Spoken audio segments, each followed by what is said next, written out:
Hello बच्चों, कैसे हैं आप लोग। बच्चों, उम्मीद है आप लोग बहुत ही अच्छे होंगे और आपकी पढ़ाई भी बहुत ही शानदार चल रही होगी। बच्चों, तो कैसे हैं सब लोग? बढ़िया।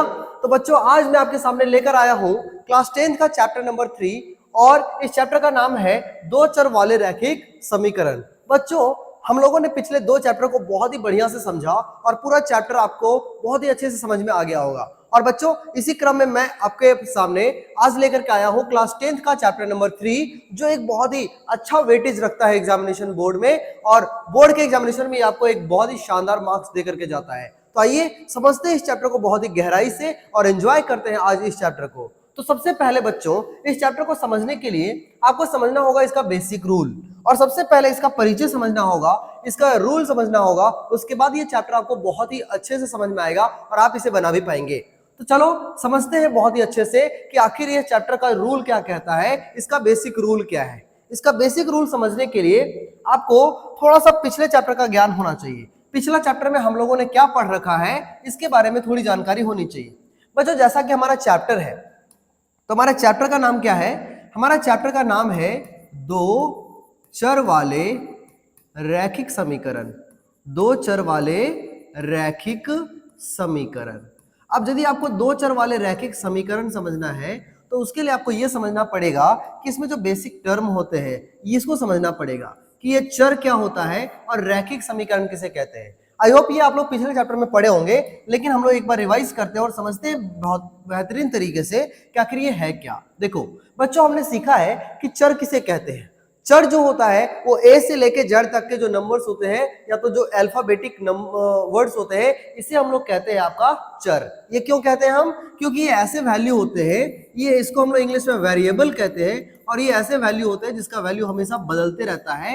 ये ऐसा समझ लीजिए चर है। चर उसे कहते हैं जिसका वैल्यू बार बार चेंज होते रहता है। कहने का मतलब ए से लेकर के जेड तक के जो भी हमारे सामने व्यंजक आते हैं या कुछ भी बनता है, इसे हम लोग चर कहते हैं। मतलब यहाँ पर x आ जाए या y आ जाए या z आ जाए या a आ जाए, b आ जाए, c आ जाए, इन सभी को हम लोग चर कहते हैं क्योंकि इसका वैल्यू बार बार बदलते रहता है। अब समझना है कि ये रैखिक समीकरण क्या है। तो रैखिक समीकरण में आपको याद होगा कि उसको समझने के लिए यदि हम ये चर कह रहे हैं तो फिर अचर किसे कहते हैं बच्चों? हम लोग कांस्टेंट टर्म किसे कहते हैं? तो सबसे पहले ये समझो कि चर और अचर क्या है। वेरिएबल में ए से जेड तक आता है और इसमें काउंटिंग नंबर्स आते हैं। ए से लेकर इनफाइनाइट तक के सारे नंबर जो है वो सब अचर है। क्यों? क्योंकि ये जो वैल्यू मान लो 5 है तो ये हमेशा 5 ही रहने वाला है, ये कभी बदलेगा नहीं, जबकि इसके सभी वैल्यू जो है वो बदलते रहते हैं। वैसे यदि हम 10 कह रहे हैं तो 10 जो है वो हमेशा 10 रहने वाला है, इसका वैल्यू कभी बदलने वाला नहीं है। तो चर और अचर आपको समझ में आ गया है। अब ये चर समझ में आ गया सर, अब आपको ये बताना है कि ये रैखिक समीकरण क्या है। तो रैखिक के लिए आपको ये समझना पड़ेगा कि घात किसे कहते हैं। आप लोगों को पता होगा कि घात जो होता है वो मैक्सिमम पावर को कहते हैं। किसी भी आपके पास इक्वेशन दिया हुआ रहेगा और उसका जो मैक्सिमम पावर होता है, क्या होता है बच्चों? उसका मैक्सिमम पावर जो होता है उसी को हम लोग कहते हैं उसका घात। जैसे कि एग्जाम्पल से समझते हैं, यदि आपके सामने है 2x + 6, दूसरा एग्जाम्पल है 3x² + 9x + 10, तीसरा एग्जाम्पल है 9x³ + 5x + 6। अब इस तरीके से आपके सामने कुछ एग्जाम्पल है। तो इसका जो घात होगा बच्चों, इसका जो घात होगा, इसका मैक्सिमम पावर जो चर के ऊपर मैक्सिमम पावर होगा, जो चर के ऊपर मैक्सिमम पावर होगा वो कितनी है? 1 है। इसमें कितनी है? तो 2 है। इसमें मैक्सिमम पावर कितना है? तो 3 है। तो यदि मैक्सिमम पावर 1 हो, अच्छा यदि 2 हो तो ये समझते हैं, यदि 2 हो तो इसे हम लोग कहते हैं द्विघात, जो कि आपका पिछला चैप्टर था द्विघात, क्योंकि इसका घात जो है मैक्सिमम पावर जो है ये 2 है, इसीलिए हम इसे द्विघात कहते हैं। यदि 3 होता तो हम इसे त्रिघात कहते हैं। लेकिन बच्चों यदि इसका घात 1 आ गया तो हम इसे क्या कह देंगे? हम इसे कह देंगे रैखिक। क्या कह देंगे? रैखिक। तो आपको समझ में आ गया हमने क्या सीखा? सबसे पहले हमने चर देखा कि जिसके वैल्यू बार बार बदलते रहता हो, चलते रहता हो, उसे हम लोग चर कहते हैं। और जिसका वैल्यू अचर हो, जिसका वैल्यू कभी ना चले, बार बार नहीं बदले, उसे अचर कहते हैं। फिर हमने सीखा कि घात यदि पावर 1 हो तो उसे रैखिक कहते हैं, और यदि 2 हो तो द्विघात कहते हैं, 3 हो तो त्रिघात कहते हैं। अब आपको फोकस करना चाहिए एक इस वाले टर्म पे। क्योंकि हमारा टॉपिक इसी से आने वाला है। और दूसरा, आपको जो फोकस करना चाहिए वो चर वाले टर्म्स पे फोकस करना चाहिए। तो हमारा जो पूरा टॉपिक है, हमारा जो चैप्टर है, वो इन दोनों के ऊपर डिपेंडेंट है। मतलब हमारे पास इस चैप्टर में दो चर होने चाहिए और ये रैखिक समीकरण होना चाहिए। अब इसका फॉर्मेट क्या है सर, आप बताओ। सबसे पहले हम समझते हैं अब कि इसका फॉर्मेट क्या है। यदि हम कहें कि दो चर वाले रैखिक समीकरण हम कैसे बनाएंगे, तो बच्चों जब हम चर की बात करते हैं तो आपके सामने दो चर होने चाहिए। तो चलो दो चर ले लेते हैं। मान लेते हैं एक चर हम ले लेते हैं x और दूसरा चर जो है वो ले लेते हैं y। चलो हमने ले लिया और इस तरीके से जो है हमने इसे चर ले लिया है।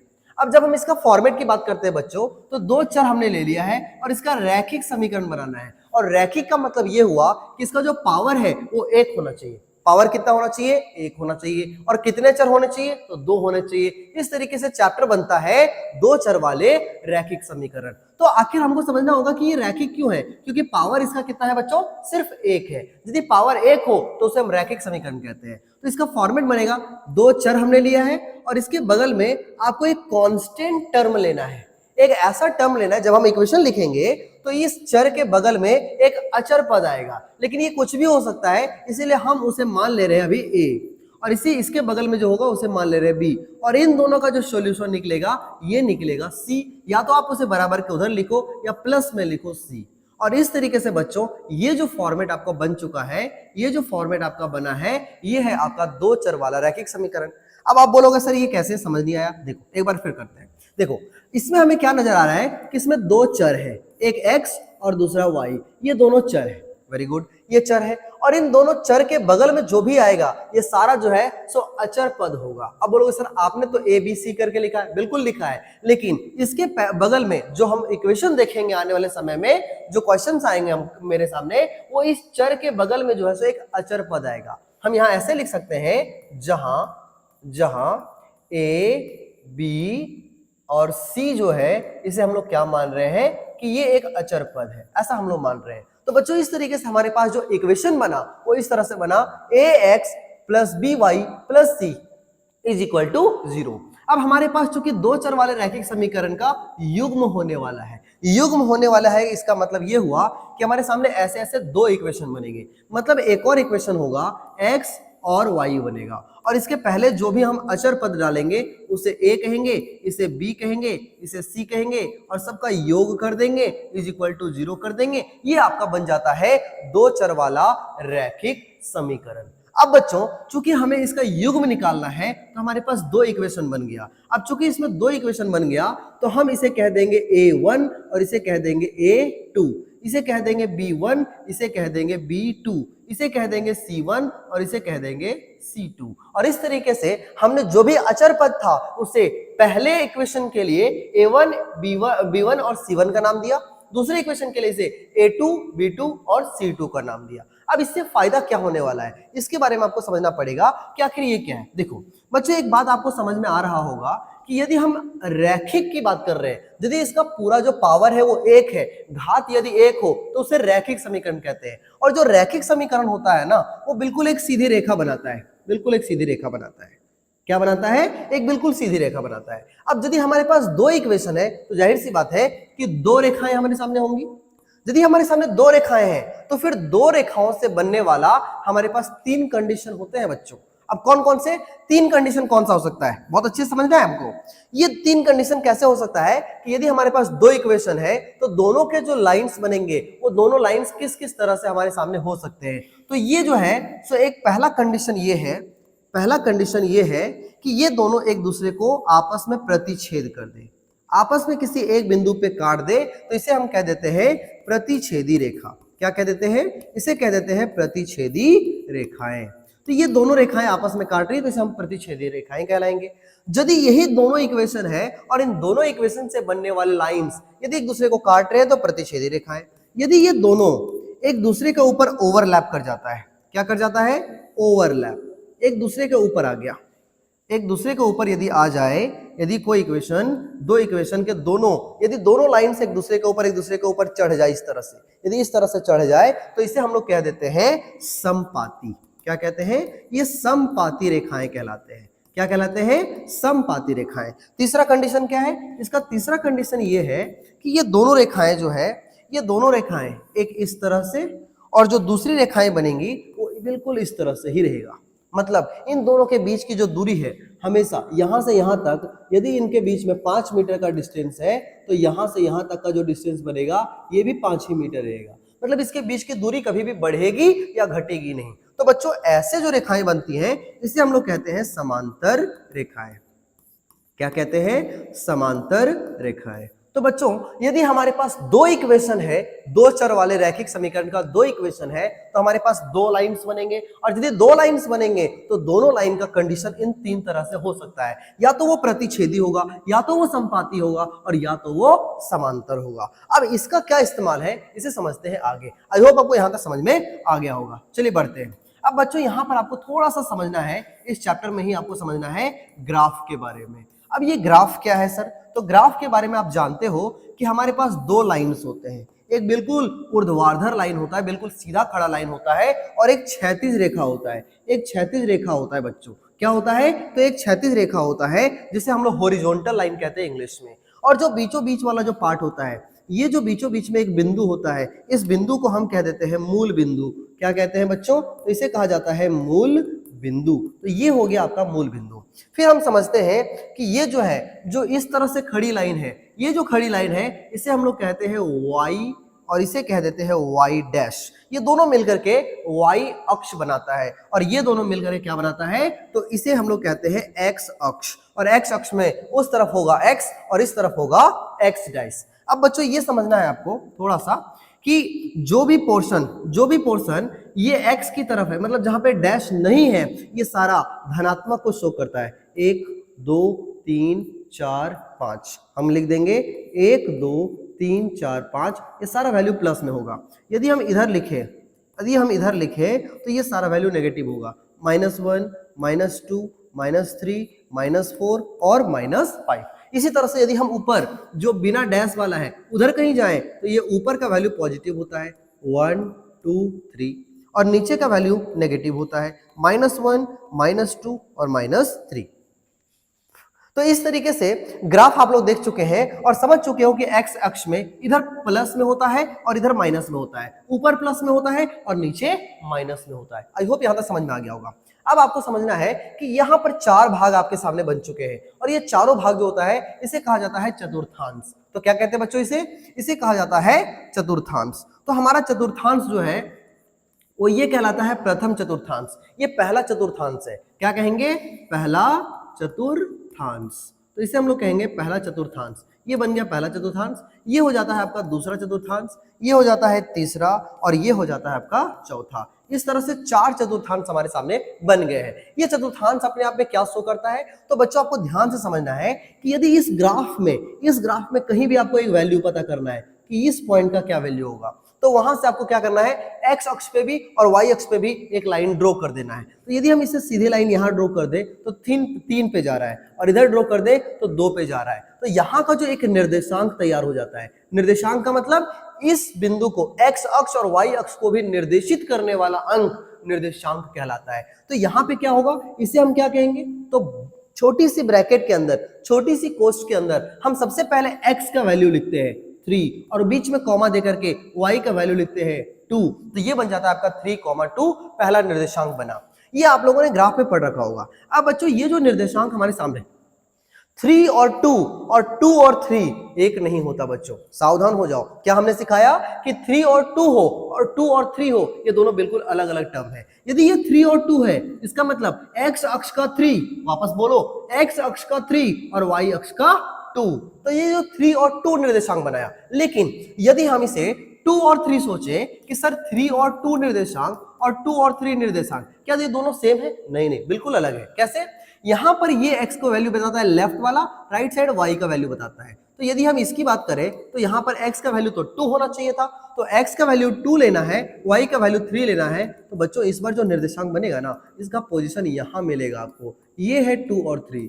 तो इस तरह से आपको समझ में आया कि 3 2 अलग बात है और 2 और 3 अलग बात है। तो ये जो हमने अभी चतुर्थांश हमने सीखा, इसमें आप एक बात देख रहे होंगे कि जो x का वैल्यू आता है वो भी प्लस में, y का वैल्यू जो आ रहा है वो भी प्लस में। इसका मतलब यहाँ पे दोनों वैल्यू क्या होता है बच्चों? तो बिल्कुल पॉजिटिव होता है। क्या होता है? वापस बोलो, बिल्कुल पॉजिटिव होता है। यदि हम चतुर्थांश नंबर 2 में बात करें तो आप देख सकते हैं x का जो वैल्यू जा रहा है वो माइनस वाला जा रहा है। x का वैल्यू हमेशा x का वैल्यू पहले लिखा जाता है, तो x का वैल्यू नेगेटिव होगा लेकिन y का वैल्यू जो होगा वो पॉजिटिव होगा। तो सेकंड चतुर्थांश में इस तरह से बनता है।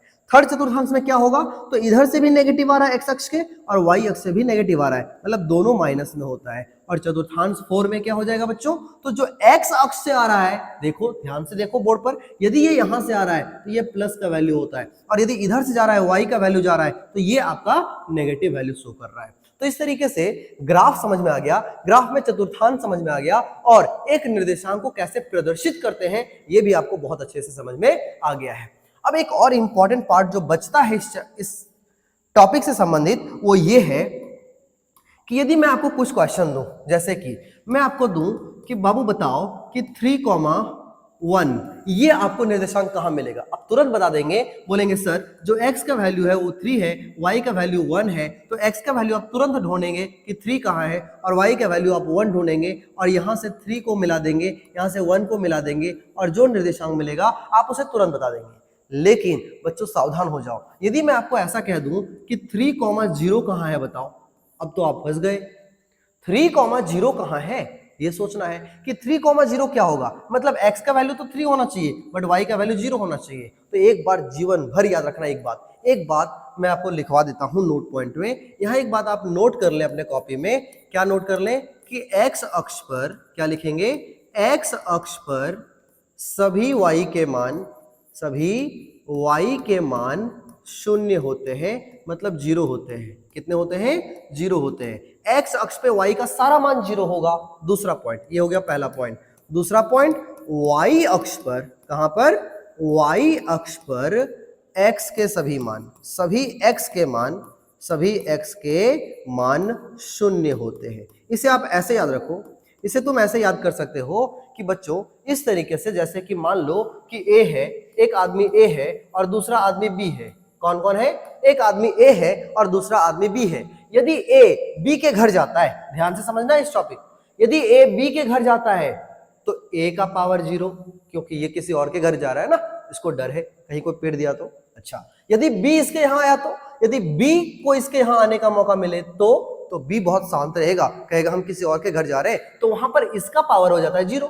कितना आसान था याद करना। तो उसी तरीके से यदि x अक्ष पे बात करें तो x अक्ष पे बच्चों, x अक्ष पे हर जगह पे मैं अक्ष पर बात कर रहा हूं, मतलब यहां पर, यहां पर, यहां पर और यहां पर, ये सभी अक्षों पर जो है सो y का वैल्यू 0 हो जाएगा। वापस ध्यान दो, x अक्ष पर सारा y का वैल्यू 0 होगा और y अक्ष पर x का सारा वैल्यू 0 होगा। चलो एक बार कोशिश करते हैं, एक बार साफ सुथरे तरीके से समझते हैं, एक बार फिर ड्रॉ करते हैं और समझते हैं। जैसे कि ये हमारा हो गया कौन सा अक्ष, ये हो गया हमारा y अक्ष, ये क्या हो गया, तो हमारा x अक्ष, क्या हो गया बच्चों, x अक्ष, ये हो गया आपका मूल बिंदु। अच्छा ठीक है, यहां पर यदि हम बात करें तो 1 2 3 4, 1 2 3 4, इधर आएगा -1 -2 -3 -4। एक और बात ध्यान रखें, इनके बीच का गैप हमेशा इक्वल रखना, स्केल से बनाए इन सब चीजों को आपको बनाना है। ये हो जाएगा 1, ये हो जाएगा 2, ये हो जाएगा 3, ये हो जाएगा 4, क्योंकि सारा पॉजिटिव वैल्यू है। इधर हो जाएगा -1 -2 -3 -4 एक्सेट्रा एक्सेट्रा, और भी हो सकते हैं। अच्छा, जो मूल बिंदु होता है इसका निर्देशांक होता है 0 0 0 0, मतलब x का भी वैल्यू यहाँ पे 0 होता है और y का वैल्यू भी 0 होता है। अभी हमने नोट पॉइंट में एक बात बताया था आपको, हमने आपको नोट पॉइंट में एक बात बताया था कि x अक्ष पर, अच्छा ये तो हमने लिखा ही नहीं, ये x होगा, ये x डैश होगा, ये y होगा और ये y डैश होगा। तो x अक्ष पर क्या होगा, x अक्ष पर y का वैल्यू 0 होता है। x अक्ष पर, इस अक्ष वाले लाइन पे, इस एक्सिस पर x का यदि है तो y का वैल्यू 0 और y वाले लाइन पे x का वैल्यू 0। क्या सीखा आपने कि x लाइन पे y का वैल्यू 0 और y वाले लाइन पे x का वैल्यू 0। ये कैसे समझ में आएगा, देखिए यदि मैं आपसे पूछूं तो यहाँ का निर्देशांक बताओ, यहाँ का निर्देशांक बताओ, तुरंत बताओ। अच्छा, फिर मैं पूछूं यहाँ का निर्देशांक बताओ, फिर मैं पूछूं यहाँ का निर्देशांक बताओ, फिर मैं पूछूं यहाँ का निर्देशांक, चारों जगह का निर्देशांक लिखते हैं, आपको तुरंत समझ में आ जाएगा इसका वैल्यू क्या बनने वाला है। चलो समझते हैं।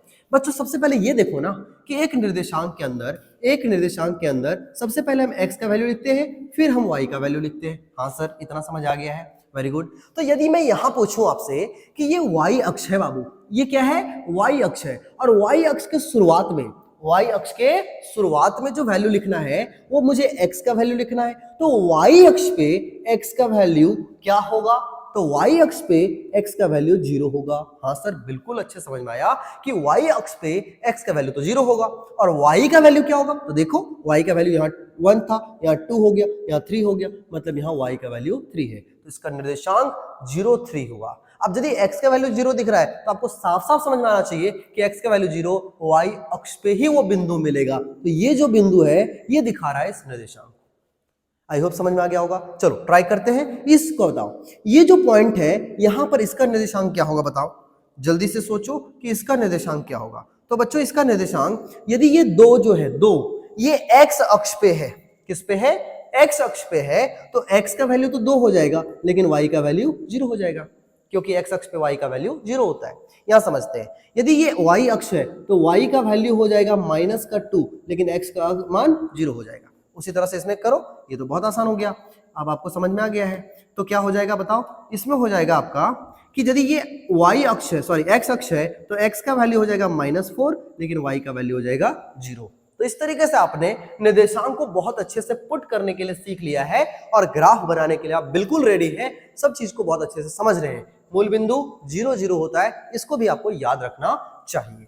तो इसी कॉन्सेप्ट के साथ यदि मैं आपसे एक और क्वेश्चन पूछ लूं तो आई होप कि आपको समझ आएगा, और वो इंपॉर्टेंट क्वेश्चन इसलिए बनता है क्योंकि क्वेश्चन कुछ ऐसा है कि यदि मैं आपसे कहूं कि x बराबर 2 का ग्राफ कैसा होगा, x बराबर 2, बच्चों आप ध्यान से देखें तो यहां पर आपको y अक्ष बिल्कुल नहीं नजर आ रहा होगा, मतलब यहां पर 2 चर बिल्कुल नहीं नजर आ रहा होगा, सिर्फ एक ही चर है x बराबर 2। अब यदि मैं आपसे कहूं कि x का वैल्यू 2 कहां कहां हो सकता है, ध्यान से समझना, x का वैल्यू कहां कहां हो सकता है, तो x का वैल्यू 2 के बारे में यदि मैं आपसे पूछूं तो आप कहोगे सर x का वैल्यू जो है वो यहाँ 2 हो सकता है। सर बिल्कुल सही कहा आपने, यहाँ पर x का वैल्यू 2 हो सकता है क्योंकि x अक्ष पे यहाँ पर 2 है। लेकिन यदि मैं आपसे कहूं कि बाबू इसका निर्देशांक तुम यहाँ बताओ कि यहाँ पर इसका निर्देशांक क्या होगा, तब भी तुम कहोगे सर यहाँ पर जो है, यदि मैं यहाँ से यहाँ डाउन करूं और यहाँ से यहाँ पे एक लाइन डालूं तो यहाँ पर मुझे x का वैल्यू 2 ही मिलेगा, लेकिन y का वैल्यू 1 हो जाएगा। सर बिल्कुल सही कहा आपने, बिल्कुल सही कहा। और फिर हम लोग आगे समझते हैं, थोड़ा सा साफ कर ले तो आपको ज्यादा अच्छे समझ में आएगा। अब यदि मैं पूछूं कि यहाँ पर भी ठीक है, इस वाले पॉइंट पे बताओ कि यहाँ पर x का वैल्यू क्या होगा, आप फिर कहेंगे सर x का वैल्यू तो 2 होगा, लेकिन y का जो वैल्यू है वो भी 2 हो जाएगा। बिल्कुल सही। यहाँ क्या होगा बच्चों, तो यहाँ पर x का वैल्यू 2 हो जाएगा, लेकिन y का वैल्यू 3 हो जाएगा। नीचे करते हैं, यहाँ पर क्या होगा, तो यहाँ पर भी x का वैल्यू यदि हम यहाँ पे ऐसे मिलाएं और यहाँ से यहाँ मिलाएं तो x का वैल्यू 2 ही मिलेगा, लेकिन y का वैल्यू -1 हो जाएगा। यहाँ पर यदि बात करें यदि, तो यहाँ पर x का वैल्यू तो 2 ही रहेगा, लेकिन y का वैल्यू -2 हो जाएगा। आप एक चीज नोटिस कर सकते हैं, आप एक बहुत ही इंपॉर्टेंट पार्ट को नोटिस कर सकते हैं कि ये पूरा लाइन जो हमने बनाया है, ये जो हमने एक लाइन बना रखा है, ये सभी को मिलाते हुए जो लाइन बन रहा है हमारे बीच, ये ऐसा लाइन बन के तैयार हुआ है जो x बराबर 2 को प्रदर्शित कर रहा है, क्योंकि हर एक पॉइंट पे x का मान 2 ही है। हालांकि y का वैल्यू बदल रहा है, लेकिन x का वैल्यू एकदम एक जैसा है, हर जगह पे सेम है। तो कहीं एग्जाम में क्वेश्चन आए कि x बराबर 2 का जो ग्राफ होगा वो किसके समांतर होगा, तो यदि x का वैल्यू दे रहेगा तो वो y अक्ष के समांतर होगा। क्या होगा, y अक्ष के समांतर होगा। लेकिन ये आपको समझ में आ गया बहुत अच्छे से, x बराबर 2 का जो ग्राफ होगा वो y अक्ष के समांतर होगा, क्योंकि x का वैल्यू कहीं भी नहीं बदल रहा, लेकिन y का वैल्यू बार बार बदल रहा है। लेकिन बच्चों अब एक और हम लोग ट्विस्ट करते हैं, थोड़ा सा क्वेश्चन में ट्विस्ट है। क्या है, ट्विस्ट। बिना ट्विस्ट का मजा नहीं आएगा ना। चलो समझते हैं। यदि मैं आपसे पूछूं कि x के जहां पे यदि मैं y बराबर 2 पूछूं कि y बराबर 2 का ग्राफ कैसे बनेगा, तो आप कहेंगे सर ये तो मैंने सीख लिया है, ये तो बहुत आसान है, क्योंकि y का मान बार बार आपको 2 रखना है तो x का वैल्यू चेंज हो सकता है। अच्छा y का वैल्यू 2 कहां रहेगा, तो y का वैल्यू सर y ये है और 2 पॉजिटिव में वैल्यू हमको यहां मिल रहा है, तो y का वैल्यू यहां पे 2 होगा।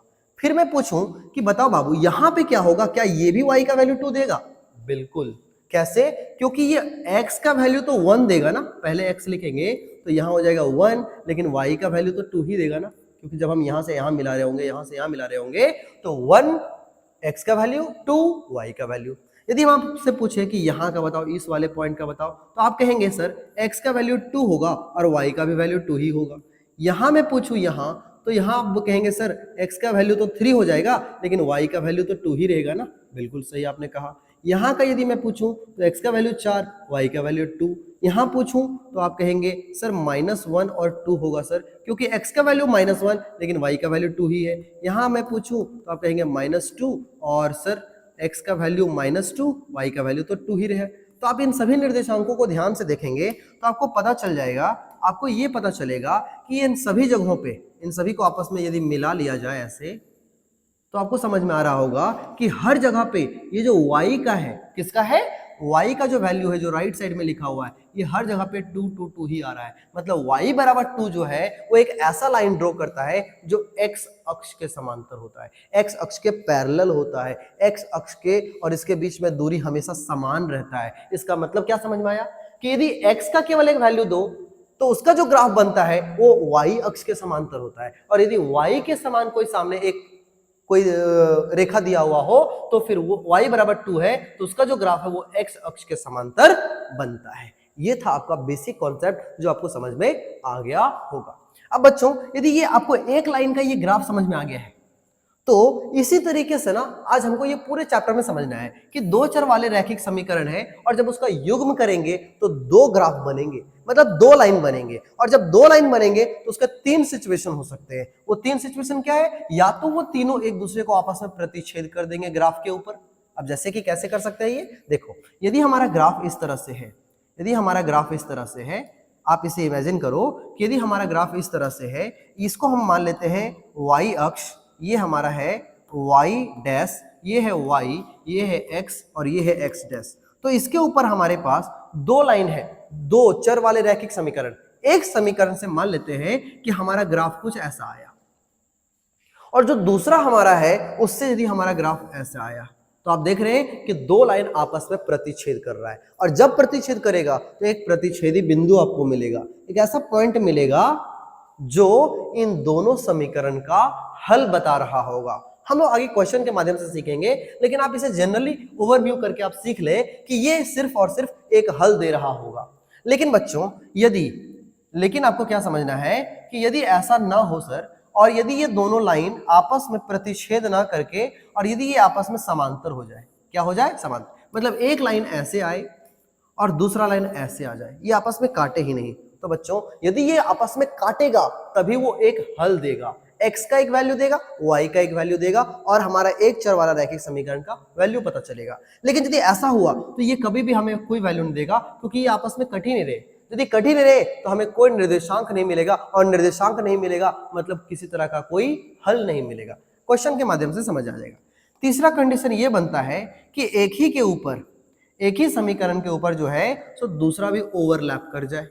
यदि ऐसा हल हुआ तो आपको यहाँ पर भी कटान बिंदु दिख रहा है, यहाँ भी दिख रहा है, यहाँ भी दिख रहा है, यहाँ भी दिख रहा है, पूरे पे चल रहा है। क्यों? क्योंकि एक दूसरे के ऊपर ओवरलैप किया हुआ है। तो कई जगह पे हमको इसका प्रतिच्छेदी बिंदु मिल जाता है, तो इस स्थिति में अनेक हल हो जाएंगे बच्चों। क्या हो जाएंगे?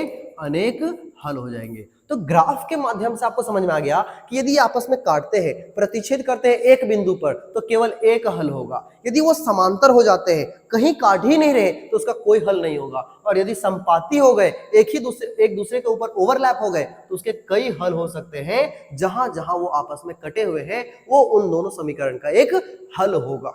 तो ये हो भी आपको समझ में आ गया। तो ग्राफ के माध्यम से हम लोग सीखने वाले हैं, और ये ग्राफ के माध्यम से आपको समझ में आया कि हल कितने होंगे।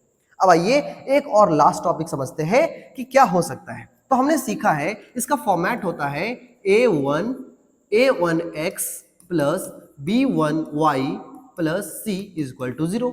ये पहला रैखिक समीकरण का पहला आपका समीकरण है। दूसरा यदि मैं कहूं तो a2x प्लस b2y और प्लस c1, ये हो जाएगा c2 इक्वल टू 0। इस तरीके से हमारा जो है सो दो चर वाले रैखिक समीकरण बन रहा है। अब दो चर वाले रैखिक समीकरण में कंडीशन समझना है आपको कि यदि a1 बाई a2, एक और ये रूल है, समझना है, रूल है, ये क्या है? इंपॉर्टेंट रूल है। अब देखो, यदि a1 बाई a2 बराबर हो जाता है b1 बाई b2 का, और ये भी बराबर हो जाता है c1 बाई c2 का, मतलब तीनों का जो अनुपात है ना बच्चों, ये यदि आपस में इक्वल हो गया तो फिर क्या होगा सर? ये पहला कंडीशन। दूसरा कंडीशन, यदि a1 बाई a2 बराबर हो गया, सॉरी बराबर नहीं हुआ b1 बाई b2 का, और बराबर नहीं हुआ c1 बाई c2 का, कोई भी आपस में इक्वल नहीं हुए, तो ये हो गया आपका दूसरा कंडीशन। तीसरा कंडीशन क्या बन सकता है? तीसरा कंडीशन क्या बन सकता है? a1 बाई a2 या तो सारे बराबर होंगे, या तो दोनों बराबर नहीं होंगे, या तो दो आपस में बराबर होंगे और एक आपस में बराबर नहीं होगा। अब कंडीशन हमारे सामने तीन है। कितने कंडीशन है बच्चों? तो हमारे सामने तीन कंडीशन सामने देखने को मिल रहा है। यदि ऐसे कंडीशंस रहे तो आपको याद रखना है ग्राफ के माध्यम से। यदि मैं ग्राफ के बारे में बात करूं तो ग्राफ यदि सारे आपस में इक्वल रहे, यहां से समझना, यदि एक कटा हुआ हो और एक आपस में बराबर हो, दोनों चर वाला टर्म, देखो a1 a2 और b1 b2 कहां से मिला है? तो दोनों चर वाले टर्म से मिला है। यदि दोनों चर वाले टर्म एक आपस में बराबर हो, दूसरा नहीं हो, तो याद रखने का तरीका समझो। ये जो बराबर है ये अपने आप में आपको एक पैरेलल लाइन के जैसा दिख रहा होगा, मतलब इसका जो ग्राफ होगा ना ये समांतर होगा। इसका ग्राफ कैसा होगा? समांतर। और अभी अभी हमने सिखाया है कि यदि ग्राफ समांतर है, कहीं आपस में कट नहीं रहा, इसका मतलब इसका हल कितना होगा? इसका कोई हल नहीं होगा। इसका कोई हल नहीं होगा। इसका कोई हल नहीं होगा। अच्छा, यदि ये दोनों आपस में काटते हैं, यदि ये सारे आपस में अलग अलग है, तो इसका दोनों का समीकरण, दोनों का जो ग्राफ है वो एक बिंदु पर कटेगा। और यदि एक बिंदु पर कटेगा बच्चों, इसका ग्राफ कैसा होगा? तो एक बिंदु पर कटेगा। यदि ग्राफ एक बिंदु पर कट रहा है तो उसके एक हल होंगे। कितने हल होंगे? एक हल। इसे कहीं कहीं लिखा रहता है अद्वितीय हल। क्या लिखा रहता है बच्चों? अद्वितीय हल। अद्वितीय मतलब सिंगल हल होगा। और यदि सिचुएशन ऐसा हो गया जहां पर ये भी इक्वल, ये भी इक्वल, ये भी इक्वल, सारे इक्वल, तो समझ आना कि दोनों जो है, दोनों ग्राफ एक दूसरे के ऊपर संपाती होगा, दोनों लाइंस एक दूसरे के ऊपर चढ़े हुए होंगे। और यदि चढ़े हुए होंगे तो कई सारे कटान बिंदु हमें मिलेंगे, और इस वजह से जो इसके जो हल हैं वो अनेक हल हमें देखने को मिल जाता है। तो यहां पर आपको देखने को मिलेगा कि इसके तो अनेक हल हो गए। तो इस तरीके से जो है, सो आज का हम लोगों ने ये इसका इंट्रोडक्शन पार्ट सीख लिया है। और इस ग्राफ को यदि आप देखेंगे जो आपके बुक में दे रखा है, तो आप यही समझेंगे कि यदि दोनों आपस में इक्वल हुआ तो संपाती हो जाएगा, और अपरिमित रूप से अनेक हल होगा। यदि इन दोनों में से एक कटा हुआ है तो प्रतिच्छेद बनेगा। तीसरा भी कह सकते हैं, वो भी कटा हुआ है, तो ये प्रतिच्छेद होगा, प्रतिच्छेद करती हुई रेखाएं, और केवल एक हल होगा या अद्वितीय हल होगा। और यदि दोनों में से एक कहीं ये बराबर रहा, दूसरा बराबर नहीं रहा, तो रेखाएं समांतर हो जाएंगी और इसका कोई हल नहीं होगा। तो आई होप आज हम लोग इतना ही रहने देते हैं, और आई होप कि आपको ये सारा इंट्रोडक्शन पार्ट बहुत अच्छे समझ में आया होगा। आपको यदि नहीं समझ में आया तो मेरा सजेशन है कि आप इसे एक बार रिमाइंड करके देखें, एक बार फिर से देखें, और जब आप ऐसा करेंगे तो आपको बेसिक इंट्रोडक्शन पार्ट समझ में आ जाएगा। और फिर हम लोग अगले क्लास से क्वेश्चन सॉल्व करेंगे बहुत ही मजेदार तरीके से, क्योंकि आपको इंट्रोडक्शन पार्ट समझ में आ गया है। तो आई होप एंजॉय कर लिए होंगे आप लोग, बहुत मजेदार तरीके से आपको ये चैप्टर समझ में आ गया होगा। और ये चैप्टर अभी खत्म नहीं हुआ है, कल से हम लोग इसका क्वेश्चन सॉल्व करेंगे। तब तक आप देखते रहिए, सीखते रहिए, पढ़ते रहिए और बेसिक को क्लियर करते रहिए। Thank you very much. जय हिंद।